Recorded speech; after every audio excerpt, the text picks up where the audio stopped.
실패를 한번 즐겨보렴. 돈에게, 어머니에게, 사이토 씨에게 면목 없는 일을 저질렀다. 나는 자신의 한심함에 진절머리가 났다. 사이토 씨는 좋겠어요. 실패해서 곤란을 당한 적이 한 번도 없었을 테니까요.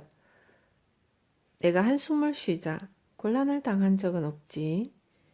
하고 사이토 씨는 딱 잘라 말했다. 그렇겠죠. 사이토 씨는 완벽한 사람이니까요. 이렇게 말하자. 아니야. 난 완벽하지 않기 때문에 실패해도 곤란하지 않은 거야. 나는 불완벽주의자란다. 라고 대답하는 것이다. 인간은 원래 완벽하지 않은 존재야. 그것에 예외는 없지. 완벽을 기한다고 큰 소리치는 사람도 있지만 그런 사람이 되어서는 안 돼. 또다시 사이토 히토리식의 격려를 받고 나는 바보처럼 기분이 좋아졌다. 주식회사 78%의 명칭은 실은 여기서 유래했다.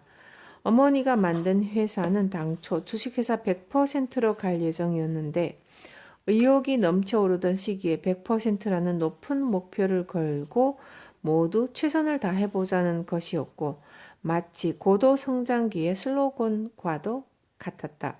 사명을 주식회사 100%로 정하고 싶다는 뜻을 비췄을 때 사이토 씨는 열심히 해보자는 욕심도 의욕도 좋지만 애당초 인간에게 100%란 없죠. 무슨 일이든 완벽하고자 해도 그것은 애초에 있을 수 없는 일이라는 자각은 갖고 있어야 합니다. 그렇지 않으면 가능한 일도 불가능한 일이 되고 말아요. 라고 말했다고 한다. 처음에는 한번 해보자는 의욕이 더 우세했기 때문에 결국 100%로 정했지만 과연 오래가지는 못했다. 모두를 격려하자는 취지로 지은 사명이 완벽을 외치며 꾸짖는 것 같아서 사원들은 되레 위축되기 시작했고 나는 안 된다라는 마이너스 사고가 팽배해졌다. 다시 사이토 씨를 찾아가 의논하니 78% 정도면 괜찮지 않을까요? 라는 말이 선뜻 나왔다는 것이다.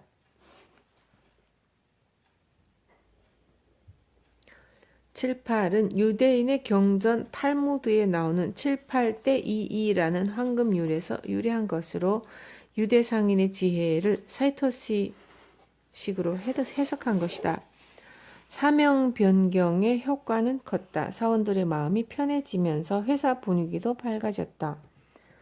78점 정도를 일단 만점으로 정해두면 100점이 되지 못해도 고민할 필요가 없다. 나머지 22점도 있으니 좀 더 할 수 있을지 모른다라는 플러스 사고를 갖게 된다. 그러나 처음부터 100점이라는 완벽한 목표를 설정해버리면 1점만 모자라도 나는 안 된다라는 마이너스 사고를 가질 수밖에 없게 된다. 완벽주의라고 하면 멋지게 들릴지도 모르지만 애당초 인간에겐 완벽이란 있을 수 없는 거야. 완벽주의자는 가능하지도 않은 절대를 추구하며 자신을 책망하고 타인을 저주하지. 그리고 결국은 자멸하고 말아. 하지만 무슨 일이든 완벽하게 될 수 없다는 진리를 알고 있으면 실패해도 두려워할 필요가 없어. 78% 정도가 딱 좋다고 마음 먹고 있으면 그 이상 완수했을 때 기쁨은 배가 되지. 남은 것은 성공을 자축하는 일뿐이야. 불완벽주의야말로 플러스 사고의 원천이라고 사이토 씨는 말했다. 인간은 완벽하지 않다. 그러니 일에도 연애에도 공부에도 의뢰 실패가 따르게 마련이다. 인생은 실패로 점철된 것이다. 라고 사이토 씨는 말한다. 문제는 거기서 멈출 것인가, 다음 단계로 나아갈 것인가야. 이번 실패를 다음에 어떻게 활용할 것인가를 생각할 수 있다면 실패를 즐길 수도 있지. 뭔가가 변한다는 것은 멋진 일이야. 새로운 일이 기다리고 있는 거니까. 간장도 실패를 한번 즐겨봐. 세상에 불가능한 일은 없어. 하지만 시도하지 않으면 아무것도 이룰 수 없겠지. 한참 후에 알게 된 일이지만 사이토 씨도 일이 안 풀릴 때가 종종 있었다. 사이토 씨가 자, 일이 재밌게 되어가는군 하고 말할 때는 10중 8구 문제가 생겼다는 뜻이다. 그럴 때도 사이토 씨는 낭패로군이라든가 미치겠다라든가 하는 부정적인 말은 절대로 하지 않는다. 그는 언제나 미소를 어디서나 잃는 법이 없다. 자, 어떤 지혜를 짜내서 이 위기를 성공으로 전환시킬 것인가 나 스스로도 기대되는 걸 이렇게 생각하는 것이다. 광고지 살포 사건 이후 나는 사이토 씨의 말을 몇 번이고 떠올리며 실패는 실패로 받아들이고 더 이상 두려워하지 말자고 다짐했다. 솔직히 말해서 지금도 실패를 겪으면 기분이 가라앉고 심한 불안에 휩싸일 때가 있다. 그럴 때는 남몰래 사이토 씨의 흉내를 내본다. 자, 일이 재밌게 되어가는군. 기분이 극도로 우울할 때도 이것을 소리내어 말하면 입꼬리가 올라가면서 웃음이 나오고 만다. 불가사의한 일이다. 믿지 못하겠다면 여러분도 함께 해보시라. 정말 재미있는 일이 될 것 같은 기분이 들고 쉽게 포기하지 않겠다는 각오까지 다져지는 것이다. 세상에 불가능한 일은 없다. 하지만 시도하지 않으면 아무것도 이룰 수 없다. 확실히 맞는 말이므로 나는 실패를 하더라도 굴하지 않고 계속 시도해보자 라고 생각하게끔 되었다. 불가사의하게도 그렇게 긍정적으로 생각하는 버릇이 생기자 행운이 스스로 다가와 주는 것 같았다. 내게도 드디어 기회가 찾아온 것이다. 오마타 간타 부활의 시기인가? 아니야. 몇 번이나 이 말을 부르짖었던가. 하지만 이번만은 현실로 이루어질 것 같았다. 사이토 할아버지가 해준 말. 나는 완벽하지 않기 때문에 실패해도 곤란하지 않은 거야. 나는 불완벽주의자란다. 완벽주의라고 하면 멋지게 들릴지도 모르지만 애당초 인간에겐 완벽이란 있을 수 없는 거야. 완벽주의자는 가능하지도 않은 절대를 추구하며 자신을 책망하고 타인을 저주하지. 그리고 결국은 자멸하고 말아. 뭔가가 변한다는 것은 멋진 일이야. 새로운 일이 기다리고 있는 거니까. 실패를 한번 즐겨봐. 세상에 불가능한 일은 없어. 하지만 시도하지 않으면 아무것도 이룰 수 없겠지? 반지와 호박. 한 군데라도 적자가 난다는 것은 수치다. 광고지 살포 사건 이후 잠시 침몰해 있던 나에게 부상의 기회를 만들어준 것은 사이토 씨였다. 사이토 씨가 발안한 새로운 출점 계획에 동참하기로 한 것이다. 마루칸 대리점은 그 무렵 아직 점포를 갖고 있지 않았고 개별 방문 영업으로 시작하여 전화에 의한 통판으로 사업을 확대하면서 고객 관리에 중점을 두게 된 시점이었다. 사이토 씨가 총괄하는 마루칸의 본점 긴자 마루칸과 시바무라 사장이 담당하는 오사카 두 군데에서는 점포 판매를 하고 있었으나 다른 대리점에 있는 것은 단순한 쇼룸이었다. 가스시카구 신고이와의 상점가 한쪽에는 지금도 78%가 낸 직영점 1호가 있다. 그때까지는 주로 통신판매 전화를 둔 사무소로 사용했을 뿐 쇼룸이라고 해도 전문 판매원이 있는 것은 아니었다.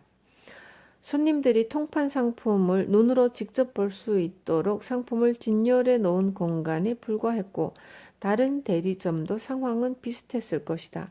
어느 날 사이토 씨가 쇼룸을 재정비합시다 라고 말을 건넸다. 통신 판매부, 신규 개척부 등 회사를 부문별로 나눴을 때 각 부문이 모두 흑자가 되면 전체가 흑자가 되는 것입니다. 그런데 어디든 쇼룸이 적자를 내고 있어요. 흑자로 돌리려는 노력을 안 하기 때문이겠죠. 쇼룸도 똑같이 임대료와 인건비를 지불하고 있는데 말입니다. 나는 쇼룸에서는 적극적인 판매가 필요치 않다는 안이한 생각을 갖고 있었다. 손님이 상품을 보고 선전이 되면 결국 매출로 연결되는 것이 아닌가? 상품을 전시하는 것만으로도 가치가 있다. 내게는 쇼룸이란 그런 곳이었다. 그러나 사이토 씨는 적자가 한 군데라도 난다는 것은 상인으로서 수치입니다. 라고까지 말했다. 적자가 나는 것은 손님에게 기쁨을 주지 못하는 것입니다. 손님에게 아무것도 제공하지 못하고 있으니까 적자가 되는 것이죠. 아무리 회사 전체의 매출이 올라가도 적자가 나는 부서를 용인해서는 안 됩니다. 그건 상인으로서는 수치니까요. 사이토 씨는 낭비를 싫어하는 사람이다. 상인에게 낭비란 있을 수 없는 것, 적자라는 낭비를 수수방관하고 있는 것을 사이토 씨의 상인 호는 용서치 않았다. 사이토 씨의 말을 듣고 나는 쇼룸에 판매원을 두고 매출을 올리려나 보다라고 추측했는데 사이토 씨는 보다 참신하고 획기적인 계획을 짜고 있었다. 재정비를 하려면 어떤 무기를 갖고 있어야겠죠? 손님을 불러 모을 수 있는 서비스를 합시다. 한방에 경락이라는 것이 있는데 얼굴에도 예뻐지는 경락이 있죠. 이 경락과 전신 미용을 조합하면 뭔가 물건이 될 것 같습니다. 마루칸의 상품은 그가 종류가 늘어서 크게 히트한 슬림독한과 같은 건강식품 외에도 화장품까지 판매하고 있었다. 미용 크림의 광고를 겸하여 쇼룸에서 경혈을 마사지하는 에스테 서비스를 하면 손님에게 기쁨을 줄 수 있지 않을까. 이와 함께 상품을 판매해보면 어떨까. 그것이 사이토 씨의 아이디어였다. 사이토 씨는 마루칸의 전 대리점에 이 제안을 전달했다. 그러나 전 대리점에서 일을 시작하기에는 위험 부담이 크므로 처음에는 한 대리점을 지정하여 시험 운영을 해보기로 했다. 누가 해보겠습니까? 저요. 나는 초등학생처럼 손을 번쩍 들었다. 먹잇감을 놓칠 수는 없었다. 이 일은 꼭 제가 맡아야 합니다. 잘해 보일 자신이 있습니다. 지금까지 나의 호언장담만큼 믿을 게 못 되는 것도 없었지만 이번에는 사이토 씨가 제안한 것이므로 틀림없었다. 그리고 시기적으로도 히트를 칠 것 같은 예감이 들었다. 지금으로부터 10년 정도 전의 일이다. 에스테는 나도 알고 있었다. 일부 상류층 여성과 연예인들 사이에서 이용되던 것이 일반인까지 그 대상이 확대되고 있던 시기였으나 평범한 주부들에게는 쉽게 다가가기 어려운 사치로 인식되고 있었으므로 그들에게 공짜로 체험해 볼 수 있는 기회를 제공하는 일이 무엇보다 중요했다. 이미 거기에 착안하여 마루칸의 신계획과 연결시킨 사이토 씨의 해안에 나는 무릎을 칠 수밖에 없었다. 결국은 시바무라 사장이 오사카와 78%의 도쿄에서 하게 되었는데 나는 정식 곧사인이 떨어지기도 전부터 성급하게 준비를 시작하고 있었다. 한방의 경락 공부를 시작하고 멤버를 확보했다. 입사 동기인 남자, 베테랑 여자 판매원, 통신 판매부에서 근무하는 고운 피부의 젊은 여자, 그리고 손님 중에서 에스테 정보에 밝은 사람도 스태프로 스카우트하여 총 5명의 진용을 갖추었다. 마지막으로 피부 미용 전문가를 소개받아 모두 에스테의 실제를 맹연습했다. 점포는 히트를 쳤다. 쇼룸 재정비 계획은 대성공을 이루었고 이후 마루칸 점포라고 불리는 것은 모두 이때를 기점으로 속속 생겨났다. 현재 마루칸에서 직영점, 특약점이라고 불리는 점포는 78%가 총괄하는 것만 해도 700개 이상에 달하며 다른 대리점의 직영점과 특약점을 합하면 수천 점에 이른다. 적자였던 쇼룸은 순식간에 흑자로 전환되었고 그때의 기억은 아직도 생생하게 남아있다. 점포를 시작한 첫째 달의 매출은 150만 엔. 정도였고 그것이 불과 몇 개월 만에 월 1,000만 엔이 되었다. 매출은 매달 안정적이었다. 5명의 스태프의 이 정도의 금액은 우리와 같은 소매업자에게는 터무니없이 큰 액수였다. 실로 오랜만에 맛보는 가슴 설레는 순간이었다.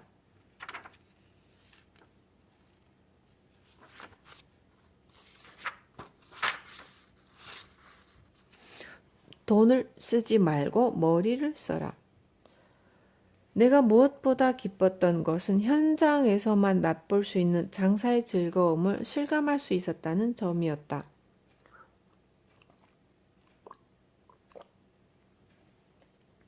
나는 조미 문어와 오징어를 팔던 때의 아이의 마음에 강렬히 각인된 장사의 재미를 떠올릴 수 있었다. 정말 재미있었다. 나는 손님과 직접 대면하여 대화를 나누는 일이 정말로 좋았고 현장에는 여러 가지 발견과 즐거움이 있었다.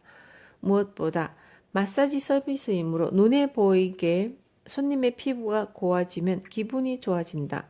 800엔이라는 저비용으로 피부가 몰라보게 좋아지니 손님들의 얼굴에도 웃음꽃이 피고 자연히 우리와도 대화도 활기를 띠면서 하게 된다. 심신이 모두 편안해진 손님들은 다른 상품까지 이것저것 들여다보며 구입해 주었다. 이번에는 그렇게 구입한 우리 제품을 써보고 다이어트에 성공했다든가 몸 상태가 좋아졌다는 희소식이 들려왔고 점점 웃음이 늘어가는 그들의 모습을 지켜보는 것은 뭐라 말할 수 없는 쾌감을 안겨주었다.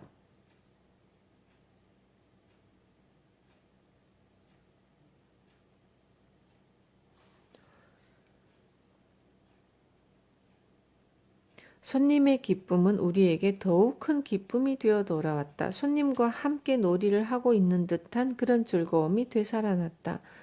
점포는 단골이 있어야 존립할 수 있다는 사실도 새삼 절실하게 느껴졌고 상품과 서비스에 만족한 손님들은 계속해서 제 발로 찾아오게 된다. 모모씨 참 예뻐졌네요. 그래요? 사돈 낱말하시네요. 손님들끼리 대화를 나누면서 절친한 사이가 되기도 한다. 마루칸의 점포에 가서 마사지 서비스를 한번 받아보세요. 입소문으로 찾아오는 손님들도 많아졌다. 손님이 제 발로 걸어 들어온다는 것은 장사하는 데 있어서 대단히 고무적인 일이었다. 그러나 그 중에는 두 번 다시 와주지 않는 손님도 있었는데 우리 점포에 뭔가 불만이 있거나 안 좋은 인상을 받았기 때문일 것이다. 한 번 신뢰를 잃은 손님의 마음을 돌리기란 매우 어려운 일이다.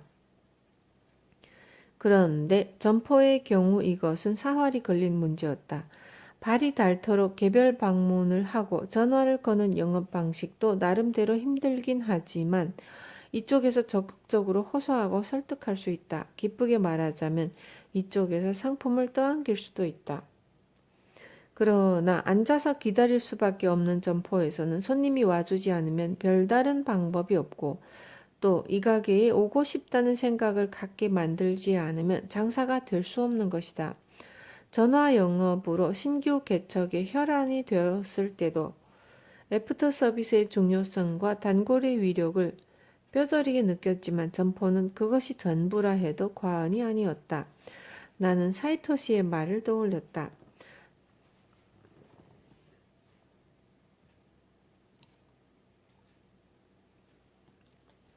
장사라는 것은 고객과의 신뢰 관계가 우선되어야 한다. 상인은 손님을 기쁘게 하고 또 신뢰를 받아야 하지.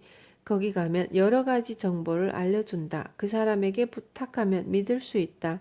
이런 신뢰 관계가 형성되지 않으면 물건이 남아도는 이 시대에 사람들의 선택을 받을 수 없게 될 거야. 맞는 말이었다. 몇 번이고 제 발로 찾아와 주지 않으면 손님과의 관계는 성립되지 않는 것이다. 물건을 파는 일보다 중요한 건 좋은 인상을 심어주는 일이야. 사이토 씨의 말이 새삼 절실하게 다가왔다. 이 점포 판매는 마루칸 전체의 시범 케이스라는 의미도 갖고 있었으므로 사이토 씨와 의논해야 할 일이 많았다. 그것에 나는 참 기뻤다. 점포 판매에 관해서는 78%의 책임자인 내가 사이토시와 직접 상담하고 결정하면 되었다. 늘 나는 사이토시의 위로와 조언만을 받는 입장이었기 때문에 업무로 상담을 할 수 있다는 것이 무척 뿌듯하게 느껴졌다. 사이토시와 함께 일하고 있다고 생각하니 나도 그럴듯한 상인이 된 것 같은 기분이었다. 그리고 사이토시와 함께 있으면 새삼 그의 현명함에 고개를 끄덕이게 된다. 이를테면 내 뇌리에 강렬하게 남아있는 이야기 중에 반지와 호박이라는 것이 있다. 사이토시는 늘 말한다. 돈을 쓰지 말고 머리를 써라.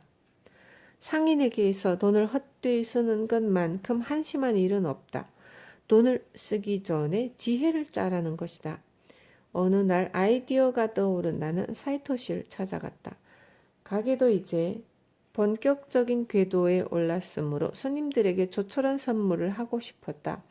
들수록 많은 사람이 기쁨을 누릴 수 있도록 저렴한 경품을 1000개 정도 준비해서 나눠줄 생각이었다. 개당 100엔 정도로 잡으면 10만엔이 필요했다. 이 정도의 경비라면 별말 안 하시겠지. 사이토시를 찾아가는 길에도 나는 100엔으로 어떤 물건을 살 수 있을지를 고민하고 있었다. 그런데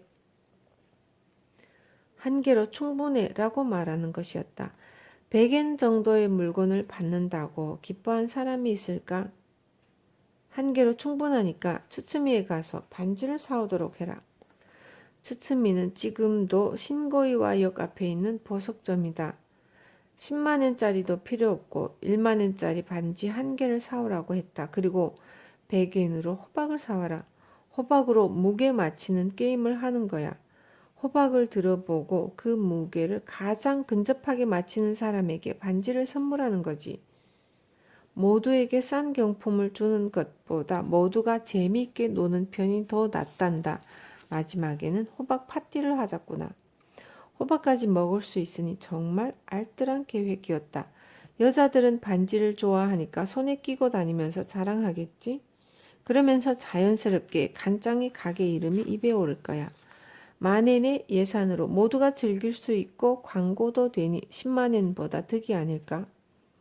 반지와 호박 이야기. 마치 잘 다듬어진 우화와도 같은 지혜가 담겨 있다. 하지만 이것은 실제로 큰 호평을 받은 실화이다. 사이토시의 지혜에는 유머와 재치가 있다. 일은 즐겁게 게임처럼 생각하면서 하는 것이 좋아. 장사도 매출 실적만 들여다보고 있으면 자칫 우울해질 수 있으니 게임이라고 생각하고 지혜를 짜보는 거야. 이때 나의 경품 계획은 큰돈 들이지 않고 멋진 게임 이벤트로 완성되었다. 내가 별 생각 없이 10만엔을 지출하려 했던 경우를 사이토 히토리식으로 뒤집어 말하면 이렇게 될 것 같다. 돈을 쓸 때는 지혜가 나오지 않을 때이다.